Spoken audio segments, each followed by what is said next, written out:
time ticks on, it is looking increasingly likely that this guy has had help from possibly both the inside and the outside of that prison. And where is he now? We've got roadblocks somewhere near ports. We've got massive queues at airports. We know that he's got links to both the London area and the northwest of England area. We're told, reassured that this guy is no threat to us whatsoever. But he has been charged with a terror offence and spying for a different nation. He is also, of course, out and about. Now, he denies all of those charges, but he's out and about. I would strongly suggest that he's more dangerous than most, wouldn't you? A man with nothing to lose. But I'm joined now by a very special guest, OK? Former undercover agent and star of Hunted. It's Danni Brooke. Danni, thank you. Great stuff. Great to have you on the show. Right, where is he? Well, I think all the as you said, all the roads are leading to sort of the ports, aren't they? If the roads are being shut, I think that's quite a big indication that there's belief by law enforcement that he might be in a vehicle, possibly moving towards Dover. We're more than 24 hours on from this now, though. So if he had wanted to get to a port, he would be there by now. This is what I don't quite get. In this day and age, I've got to be honest with you, I assumed it was almost impossible to go missing like this chap has, which implies to me that there's some quite professional help at play, no? Yeah, I agree with you. At first, when the story first broke, I thought, was this an opportunity that he's just like taken? But now, like you say, he's been on the run for 24 hours. That's a significant amount of time. And quite difficult, I would imagine, to be on your own and trying to evade the whole nation looking for you. And don't forget, if as a nation, we only have to get lucky once to get him. He has to be lucky every second of every day to keep his cover. But I agree with you, Patrick. I think this is more to do with inside help and outside help. I mean, it's making a mockery, really, of our security services. Someone decided that this guy who was charged with potential terror offence, potential helping of an enemy agent, which now we understand to be Iran, potentially amassing information on British armed forces that could be used by in the terror attack, I should say.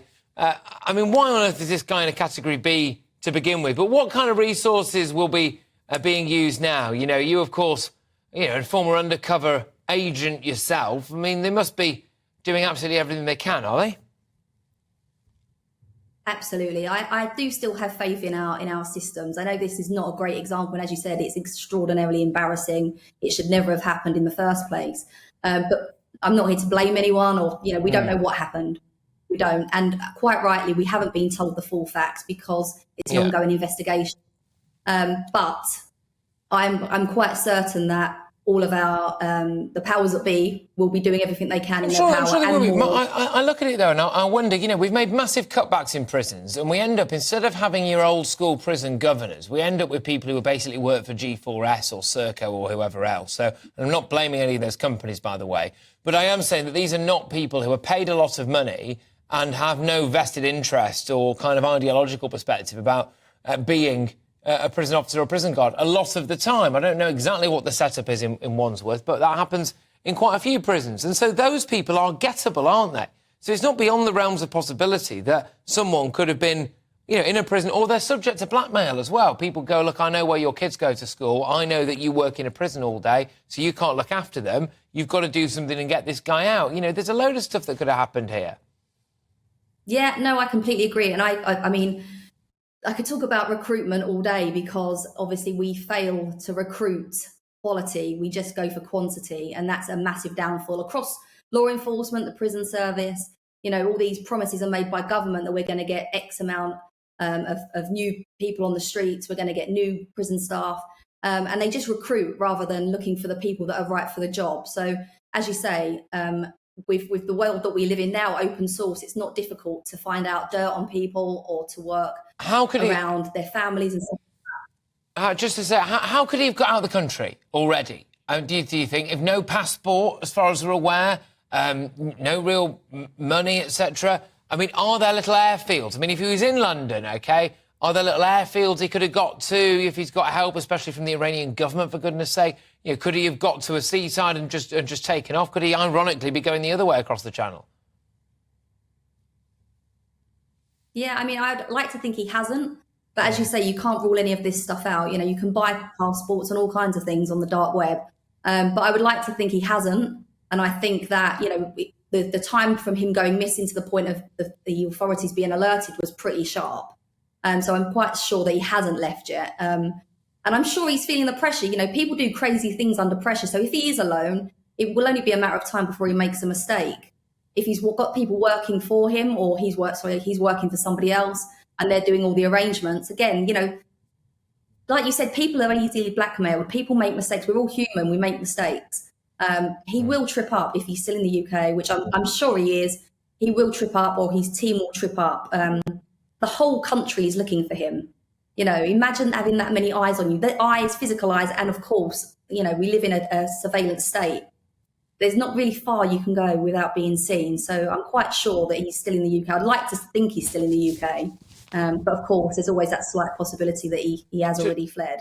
Does this not make him more dangerous, though? I mean, we keep being told, don't we, oh, he's a low risk to the public, he's low risk to the public. I can understand that for the purposes of an investigation, they won't want to be wheeling out a load of information to us there. I personally feel as though we have a right to know a lot more about what's going on at the moment, because all we know so far is that there is a suspected terrorist on the loose, and the people that we entrusted to keep him safe were unable to do that. I don't buy that he's a low risk to the public, because, as you were saying there, he's going to get more and more desperate, isn't he? He clearly had, allegedly, no qualms about leaving a fake explosive device somewhere and causing fear at a military barracks. He was working, you know, for our military in the army. Clearly that loyalty didn't rub off on him at all. If he was all right working for a foreign actor that wished us harm over here, again, if he gets desperate, he could do anything, couldn't he? Yeah, again, I don't know him in the ins and outs of his crimes. I know obviously what he was put in prison for, but I don't know the full ins and outs of it. I don't know whether he's classed as a violent prisoner. I'm not sure. But as you say, you know, you can't be too careful. You know, I'm quite sure that they never expected that he was going to run away from prison. So as you say, he's unpredictable. As much as they're saying he's a low risk, of course, people should not approach him, absolutely not in any way whatsoever approach him. And if he is seen, I really hope that members of the public just call in to the emergency services and he's apprehended. But I do agree with you to an extent. We don't know what he's capable of. His actions have put him in prison. You know, that's pretty serious. To be put in prison, it's serious.